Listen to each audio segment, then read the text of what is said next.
Kali ini saya akan merangkum film menceritakan tentang band punk rock terjebak di sebuah klub terpencil di Pacific Northwest. Mereka menemukan adegan pembunuhan dan atas apa yang mereka lihat, band tersebut sendiri menjadi sasaran kebrutalan dari sekelompok skinhead yang ingin menghilangkan semua bukti kejahatan tersebut.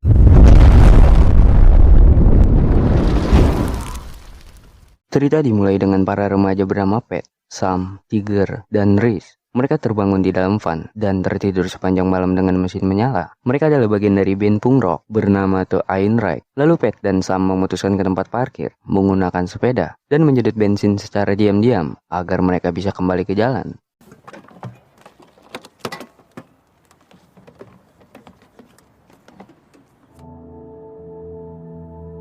Lalu mereka bertemu dengan seorang pria bernama Ted untuk wawancara di apartemennya untuk program radionya.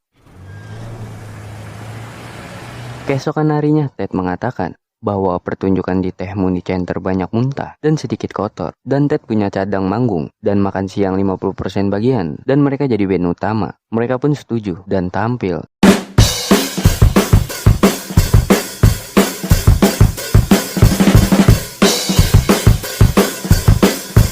Setelah tampil, mereka digaji oleh Ted masing-masing $6, tetapi tidak layak dibagi antara mereka berempat. Chris yang marah mengambil makanannya, dan mereka yang tidak begitu banyak uang, serta bingung mau kemana. Ted memberi mereka saran untuk tampil di sebuah tempat sepupunya bekerja, di sebuah klub terpencil di Pacific Northwest, yang bayarannya cukup lebih baik. Saat di dalam van, Chris berkata pada Pat bahwa ada sesuatu yang ia tidak pernah bicarakan pada orang lain, yaitu...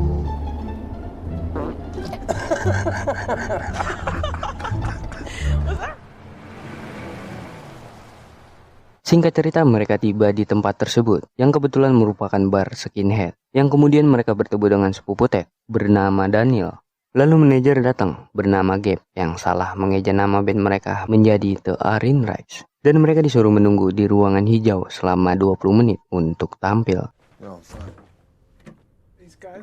Setelah 20 menit, mereka tampil untuk memainkan cover Najib Punk Fuck Off yang tidak sesuai para penonton. Yang kemudian mereka memainkan lagu yang berbeda, tetapi tidak mendapatkan sambutan yang lebih baik.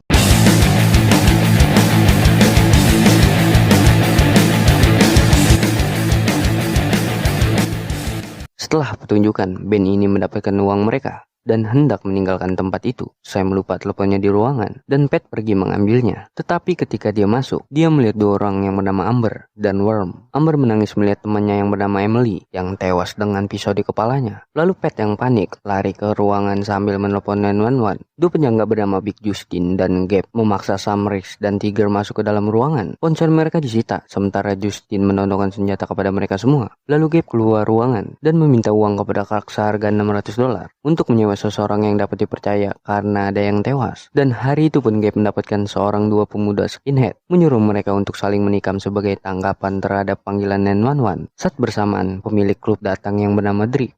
Alright, let's give him some room to work, folks. You the victim? Yes, officer.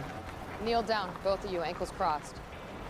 Setelah 911 pergi, Gabe memanggil Worm untuk keluar. Sebelum keluar, dia mengatakan kepada Pat bahwa lagunya bagus. Dan apa nama lagu yang kedua dari yang terakhir? Pat menjawab dengan penuh ketakutan. Dan nama lagu tersebut berjudul Toxic Evolution. Worm berkata lagu yang sangat keras. Dan itu yang dia lakukan juga kepada Emily. Worm kemudian keluar.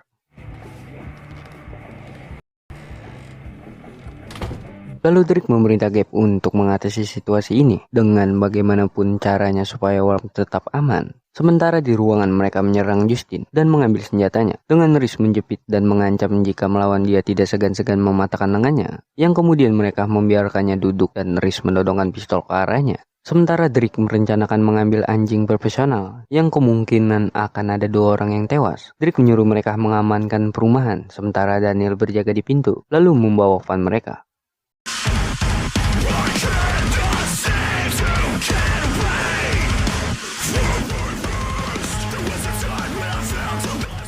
Drake nyamperin Daniel dan memintanya membawa pasukan karena dibutuhkan sekarang dan memerintah Gabe untuk jangan ada yang keluar maupun masuk. Lalu di ruangan mereka yang sedang menggeledah Justin, tiba-tiba klub mengalami pemadaman listrik yang memicu kepanikan, sampai Amber menyalakan korek api dan membakar rokok yang dia berikan kepada Justin dan menyuruh mereka untuk menonton Cherry jika ada sesuatu yang mencurigakan. Lalu kemudian lampu menyala kembali. Sementara itu Drake membubarkan para penonton dengan alasan generator cadangan mati dan dibuka lagi pada hari Minggu dengan masuk gratis serta minuman.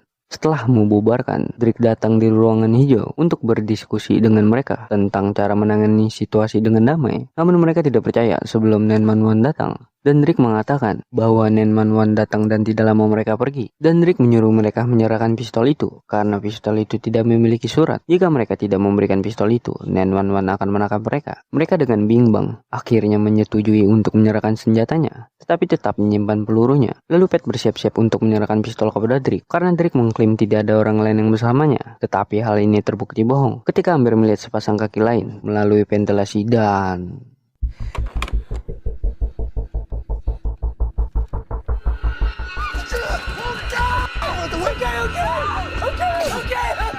mencoba menyerang Drake dengan tongkat, sementara lengan Pat terbanting dan terpotong dengan parah. Drake menjepit Justin kembali dan mematahkan lengannya, yang kemudian mencekiknya sampai dia pingsan. Lalu Amber menghabisinya dengan menggunakan pemotong kotak.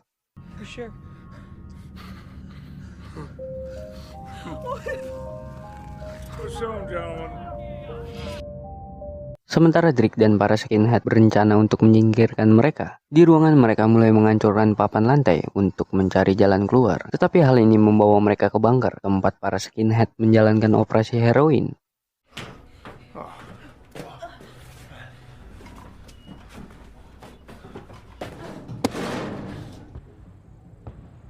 Setelah memeriksa tempat itu, mereka tidak dapat ada tanda-tanda jalan keluar. Lalu kemudian mereka kembali ke kamar. Lalu Tigger membantu mengukus lengan Pat dengan lakban, karena tidak ada pilihan lain. Mereka berencana untuk melarikan diri sambil bersenjatai diri. Saat mereka membuka pintu, Sam langsung melempar lampu, tetapi tidak ada siapa-siapa.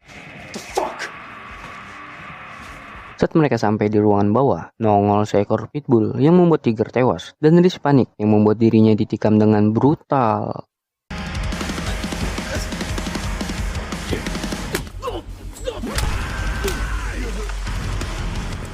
Amber yang masih digigit pitbull, Pat menyelamatkannya dengan menempelkan mic ke sound yang membuat pitbull tersebut kabur. Pat, Amber, dan Sam harus kembali lagi ke kamar, sementara Drake memerintah Daniel dan Gabe pergi ke kamar, lalu membunuh mereka.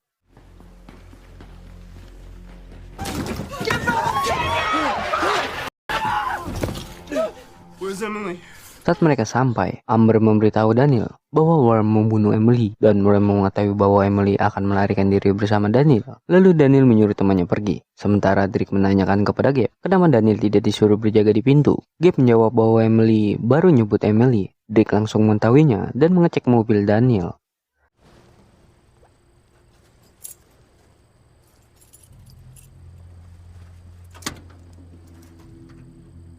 Setelah ngecek, ternyata Emily adalah kekasih Daniel dan Drake akan mengaitkan pembunuhannya pada mereka. Lalu Daniel memandu ketiganya ke bawah untuk mengambil beberapa senjata. Tetapi ketika sampai di ruangan, Daniel mendapatkan tembakan tepat di wajahnya. Lalu Pat membunuh skinhead itu dengan parang, yang kemudian ketiganya berlari keluar dengan senapan. Drake memberitahu mereka untuk tidak menembak Amber. Namun Sam tertembak di kaki yang membuat dirinya diserang pitbull dengan brutal.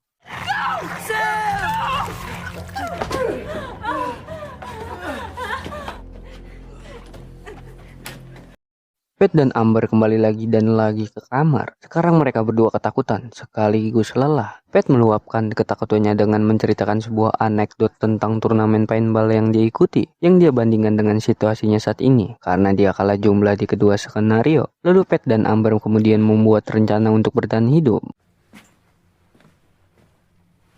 Let's pretend. Disregard. Just shoot who is left. Lagi-lagi Drake mengirim dua skinhead ke ruangan hijau untuk membunuh Pat dan Amber.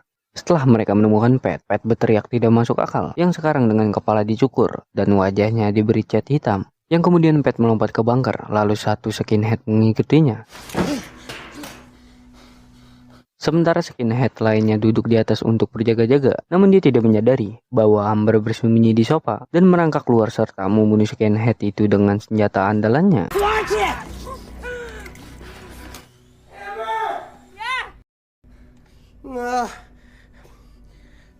Skinhead pertama mencari Pat dengan senapannya. Lalu Amber mengalihkan perhatiannya dengan melemparkan tubuh Emily, Justin, dan Skinhead ke bawah. Pat memanfaatkan kesempatan itu untuk mengambil senjata, yang kemudian Amber turun dengan pistol Skinhead yang dia bunuh dan menembak mati yang lainnya.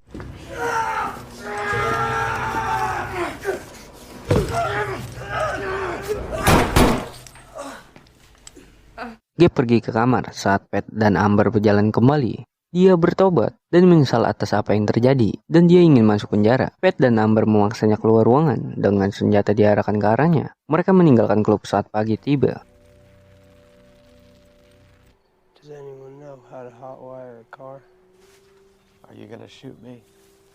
Lalu mereka meninggalkan Gabe untuk mencari telepon sementara Pat dan Amber pergi ke hutan. Kemudian mereka berdua bertemu dengan dua skinhead lainnya dan mencoba membuang tubuh Sam, Tiger, dan Reese dan mencoba membuat cerita lain. Sementara itu berencana meledakkan van mereka dengan memasukkan kain lap yang terbakar ke dalam tangki.